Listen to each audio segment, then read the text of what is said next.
มามื้อนี้อยู่ทางบ้านโคกใหญ่เฮาพี่น้องเนาะเอาก่อนอื่นก็กราบทักทายสบายดีสวัสดีเด้อพ่อแม่พี่น้อง FC ปาลูกกันเบิดทุกทุกคนบ่ได้พบพ่อก็สแก้วก็โอ้ยโดนนะพี่น้องเนาะหลายมื้อหลายวันมื้อนี้กลับมาอยู่งานดองพี่น้องมางานดองทางสาวดวงซีเพิ่นเนาะสั่งคู่สมรสสั่งครอบครัวใหม่ก็คือเป็นเพื่อนของทางพ่อแฝดน้อยเนาะเป็นน้องสาวของทางพ่อแฝดน้อยเพิ่นพี่น้องตอนนี้ก็อยู่หน้าห้านงานเลยเนาะมันก็เป็นมีเสียงเพลงนี้พี่น้องเนาะคือผิดพลาดประกันแล้วก็ขอโทษขออภัยน้ำเด้อป้าผู้สาวงามๆสบายดีเด้อไม่แต่ผู้ชายผู้สาวผู้งจบงามเนาะป้าใส่สุดขาวเต็มสุดเลยนี่มายังนะป้าอะไรเบียอีกไปป้าพี่น้องเอ้ยลูกสองลูกสามลูกสี่เนาะมีสุดเต็มจังว่ากันมาจักนี่ใส่สุดคือกันเลยนี่สีเดียวกันเลยนี่เนาะนัดกันเลยเนาะทีมเดียวหมดเลยพี่น้องเอ้ย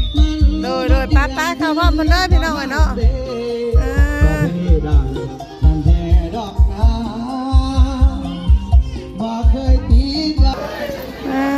เนาะจะสาวเพิ่นกับพี่น้องเอ้ยผู้คนมาในงานเนาะเมื่อนี้ก็เป็นสวยๆแล้วพี่น้องเอ้ยเพราะว่าเอากับบ่ได้ถ่ายภาพทางตอนเช้าเป็นตอนสวยเลยตัวโอ้ทั้งนี้กินนะบ่ทั้งนี้นะโอ้จิ้มแขวอีกนี่รุ่นไหนจิ้มแขวนี่นะโอ้ตัว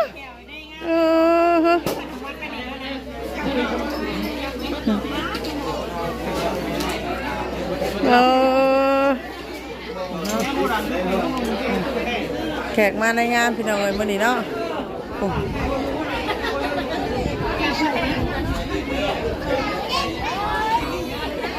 วันนี้ก็เป็นงานคู่สมรสของทางสาวดวงศรีเพิ่นนั่งโต๊ะได้เด้อ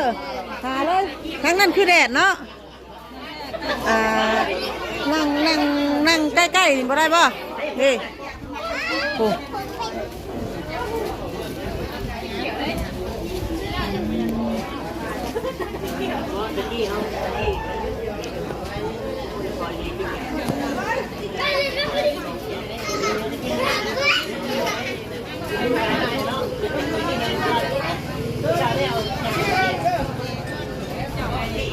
เป็นสาวลาวบ่าวลาวพี่น้องเลยเนาะที่ครองประเพณีของลาวเฮากสิประมาณนี้เนาะมื้อนี้เพิ่นก็จัดหนักจัดเต็มพี่น้องเลยเนาะเพิ่นกับอีกอย่างเพิ่นก็เป็นภาพทางผู้หลักผู้ใหญ่ทางโลเนาะตอนนี้กำลังรอเจ้าบ่าวอยู่พี่น้องเลยนะจะได้ยินว่าเจ้าบ่าวเพิ่นกำลังสิมา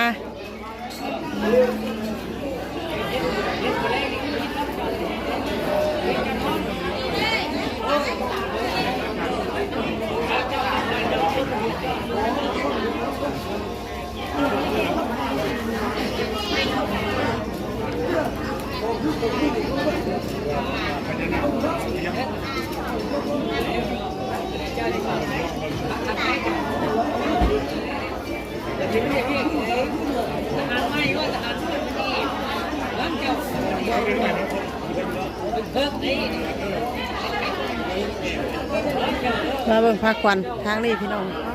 เนาะพักควันคนสีห่างอยู่บนเดียวเลยเนาะเพราะว่าเจ้าบ่าวนี่เป็นคนทางบ้านอื่นเนาะกะบ่อยากให้เฮมาแบบว่าอุ้มพักควันมาแบบยันพักควันขวัญจังสินะอันนั้นก็คือเครื่องสร้างสมมาเพิ่นพี่น้องเนาะฮีดคลองประเพณีของทางลาวเฮาฝั่งลาวเฮาเนาะถ้าเอาลูกเอาเมียเอาลูกเอาผัวกะทางฝ่ายหญิงก็จะผสมมาปู่ย่าป้าลุงขอบุญขอคุณพี่น้องเลยโดยเครื่องเพิ่นก็ลายสมควรเนาะ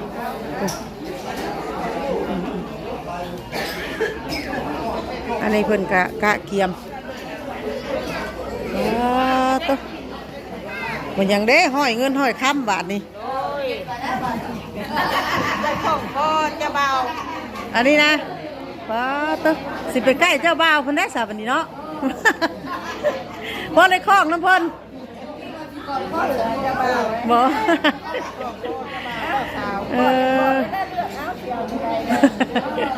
เสียใบแรงหรือใบเขียวติ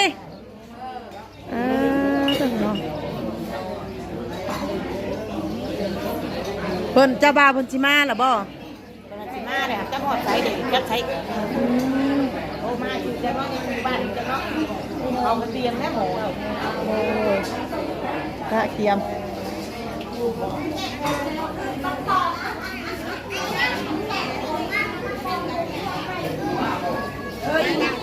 โอ้เอาเพิ่นบดคนเลยแม่นเจ้าบ่าวเพิ่นมาออกมาแล้วเจ้าบ่าวเพิ่นออกมาแล้วก็มามาพอเลย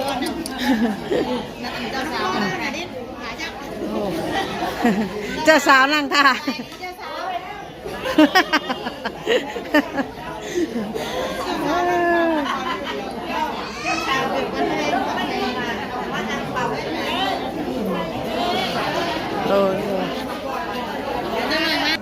มาโต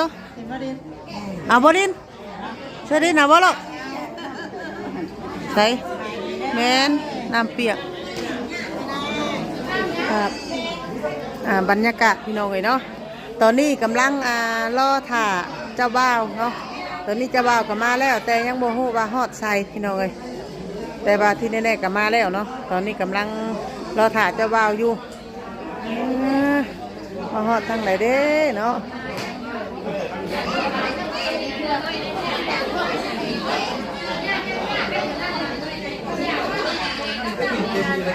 ตอนนี้ทางนี้กำลังเตรียมอยู่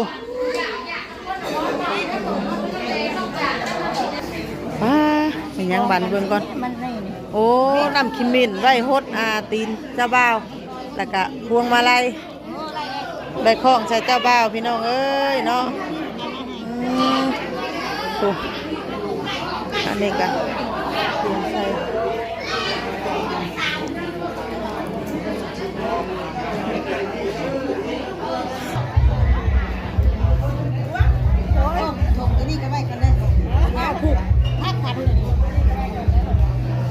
ขวัญเขามาหอนนี่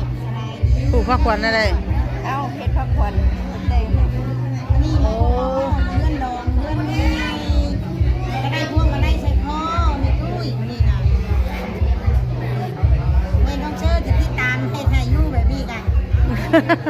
แม่น้องเชื่อยังติดตามด้วยให้ยูอะไร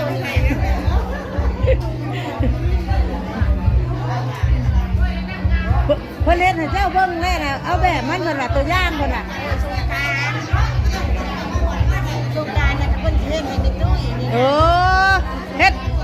ฮ็ดตัวย่างบ่ทางไว้แม่น้องเชอเพิ่นตัวย่างให้เจ้าตอนสงการได้บัดนี้น่ะแม่น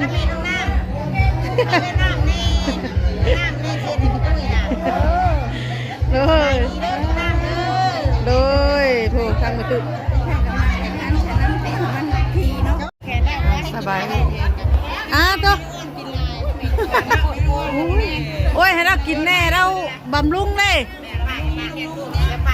ผู้บดเพิ่นดูได้สองมุกสองห้องเพิ่นผู้บอกกินลายบอกมุกซื้อดิมุกซื้อเนาะอุ้ยเอาเมื่อไหร่เจ้าไม่คาดเลยบ่อันว่าเห็นแต่บอลเดียวเนาะขนาดไปลายบอลนี่ยันอันนี้เขากินมาแต่บอลอื่นเองโดยไปเอาหน้าไปเนาะไปแม่ได้เอาไปเฮือนนู้นมาเดี๋ยวโอ้ลายบอลบ้านเฮาเนาะนี่กระชองบอลเนาะแม่นโดย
เพิ่นพี่น้องเอ้ยเนาะ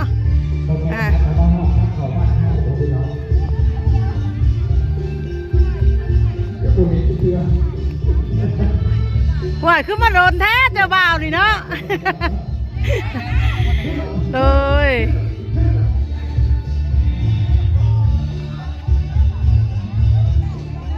กำลังกะเกียมพี่น้องเลย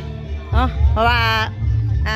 เดินทางมาแต่ทางไกลแน่เนาะก็มาฮอดจุดก็ต้องกะเกียมก่อนสิเข้างาน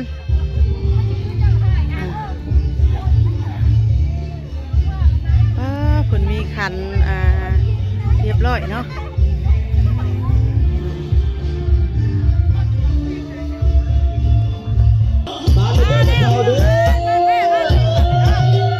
เคยมาเลยเด้อ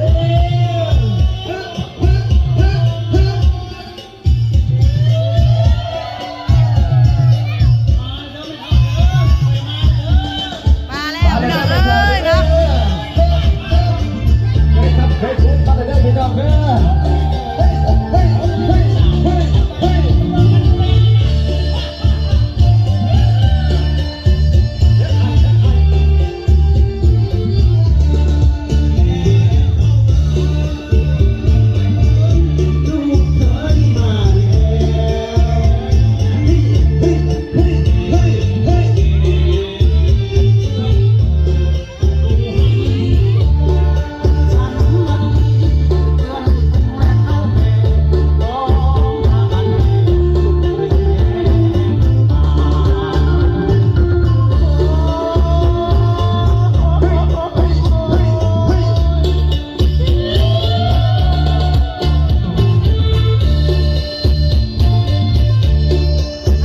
เพื่อนที่เขามาได้ก็ไม่ได้ง่ายนะพี่น้องนะ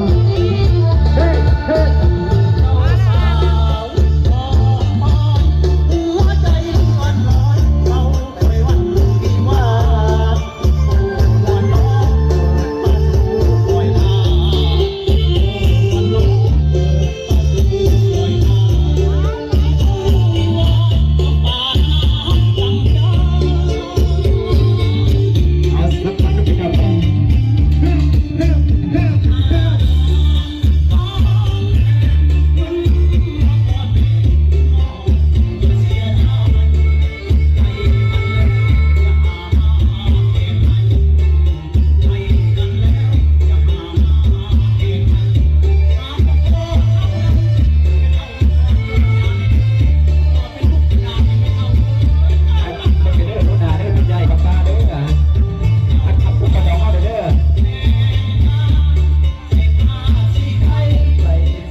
เจ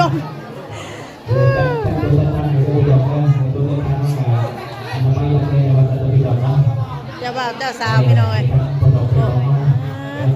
กามันก กับภาพก็อยากมืดๆเด้อเนาะเพราะว่าอีกอย่างทั้งนั้นก็สะท้อนแสงแดด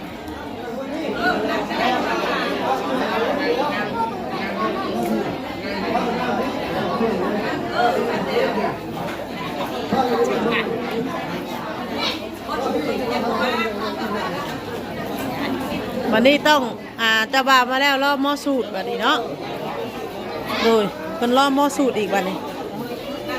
หม้อสูตรมาแล้วบ่หม้อสูตรนี่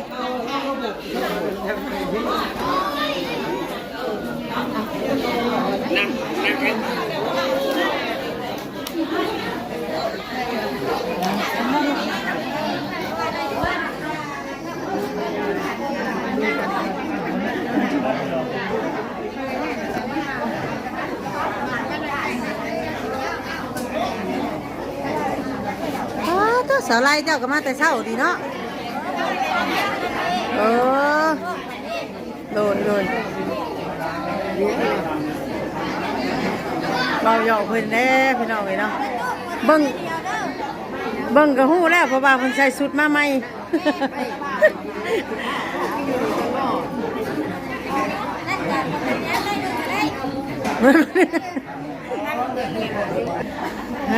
ผู้พี่น้องเลยเนาะทางเจ้าบ่าวมากกับลายพอสมควรทั้งผู้แสกผู้สาวหลายขู่หลายคนเนาะแต่ว่ามาแล้วก็ต้องรอค่ะโมสูตรแน่นกับปตี้เพิ่นเนาะดอกบ้านเฮามันก็ลายใจเย็นๆเนาะบ่เป็นยังรอถามโมสูตรเพิ่นมาก่อนพี่น้องเลยสาพี่น้องเลยนะตอนนี้กำลังรอโมสูตรอยู่เนาะโดยบ่ฮู้ว่าเพิ่นสิมาตอนใดทางสไลด์หากมาฮอดบ่โดยกะมาคอยกันยากทั้งนั้นคือกันนะ โอ้ทางเฮือนสามุกเพิ่นน่ะบ่แม่โดยก็แม่นเนาะญาติพี่น้องเดียวกันพี่น้องเอ้ยวันนี้ก็แก้วรองได้ก็บอกว่าตอนนี้กำลังรอถ่าแต่หมอสูตรเพิ่นมาเนาะโดยเพื่อเพิ่นได้เอาลายบอนเนาะจันเซาโอ้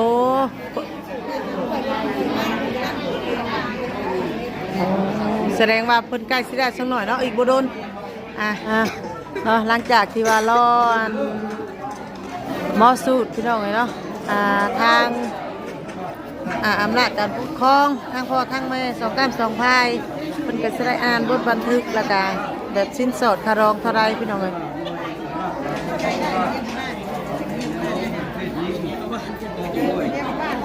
อ่านดังๆเลยเด้อบได้ยินเอาไว้ไหนโอ้ยคอยลืมมาไหมมาโอ้พี่น้องเลยป้าขันเนาะ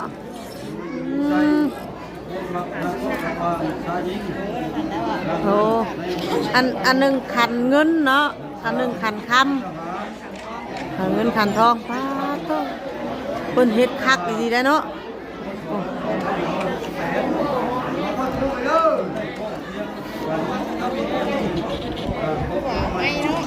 โดยเ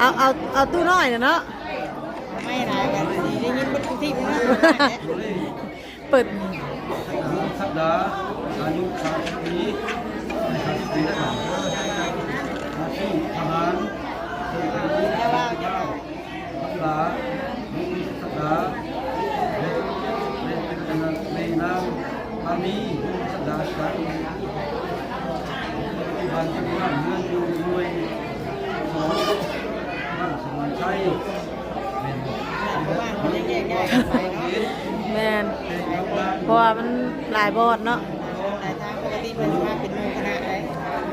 นี่มาคณะเดียวถ้าว่าเพิ่นสิมาเบิดทั้งนี้ก็ถาทั้งนั้นก็ถาจังซี่นะแม่นหน้าลูกน้องของเจ้า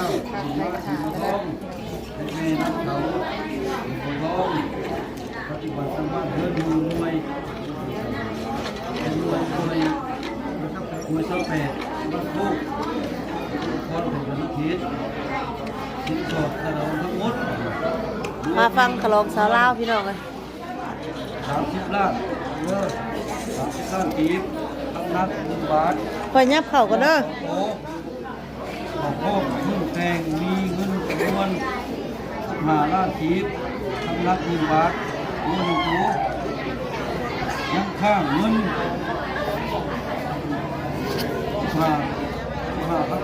5 ล้านทั้งหมดเลย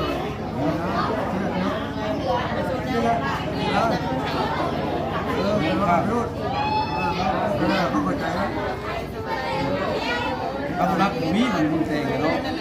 กำลังมีมันอยู่ว่าทุกคนนี่สั่งแล้ว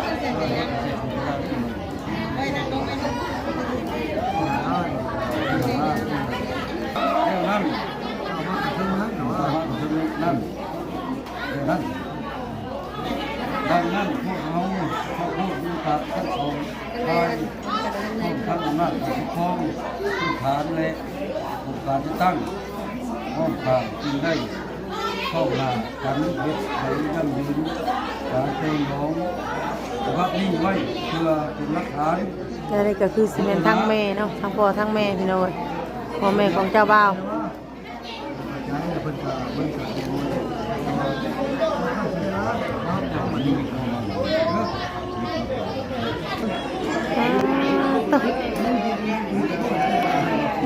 บัดครึ่งหนึงเฮือนเนาะเครื่องสมานะบ่เลย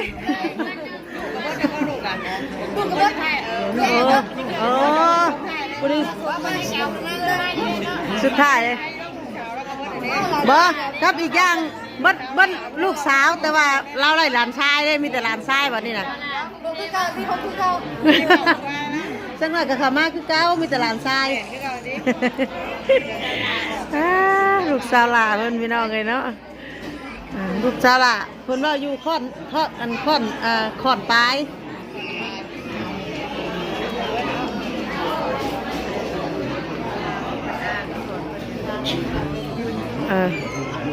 ปกตินี่กับเพิ่นสิจดบันทึกน้ำหลังการสูตรเนาะแต่อันนี้เพิ่นรอหมอสูตรยังบ่มาพี่น้องเอ้ยเพิ่นก็เลยเอามาก่อนหมอสูตรกับมินเต้นอยู่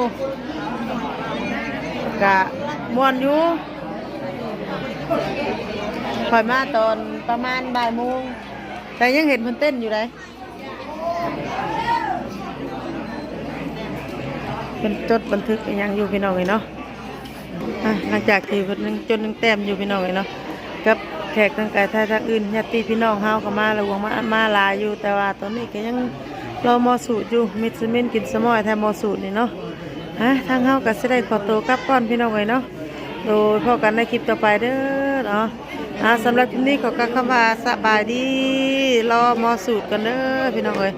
สบายดีเพิ่นสุขสุขคนเด้อ